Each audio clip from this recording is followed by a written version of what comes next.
Hello guys, তো আজ সকালবেলা আজ দুপুরবেলা কেন বলছি তার কারণ 12টা অলরেডি বেজে গিয়েছে। তো 12টার সময় আমি খাচ্ছি গরম গরম চা বিস্কুট, আর তার আগে খেয়ে নিয়েছিলাম জল, কারণ জলটা খুবই ইম্পর্টেন্ট। জল টল খাওয়ার পর আমাদের মহাভারত চালু হয়ে গেছিল। তার কারণ একটাই, আমি বসে থাকবো, এই ছেলেটা কিছুতে সহ্য হবে না। এ যতক্ষণ না আমাকে মারছে এর মনে শান্তি হয় না। আর মন ভরে মেরে দেওয়ার পর তারপর এরকম ভাবে বসে থাকবে, দেখে মনে হয় যে এত দুষ্টুমি করে। তো তারপর তো মারপিট করার পর আমার খুব খিদে পেয়ে গেছিল, তাই আমি ম্যাগি বানিয়ে নিয়েছিলাম নিজের জন্য। তারপরে তো আমি স্নান টান করে তাড়াতাড়ি রেডি হয়ে গেছিলাম এক জায়গায় যাব বলে, কিন্তু এত জোরে বৃষ্টি পড়ছে এর কারণে আমি আর যেতে পারলাম না, আমার যাওয়াটা ক্যান্সেল হয়ে গেল।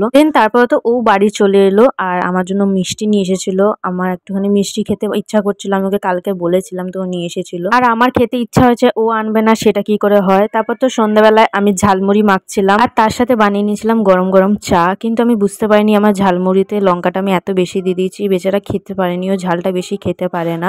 তারপর তো আমি রাতের জন্য রুটি করে নিচ্ছিলাম। আর আজ যে কি পুজো বলো তো, আমি ঠিক জানি না, মাকেও আমার জিজ্ঞাসা করা হয়নি। মা তাড়াতাড়ি করে বাড়ি এসে পুজোটা কমপ্লিট করে নিচ্ছিল আর আমাদেরকে প্রসাদও দিয়েছিল খেতে। তো চলো আজ দিনটা এভাবেই কাটালাম, দেখা হচ্ছে আবার নেক্সট ব্লগে, টাটা।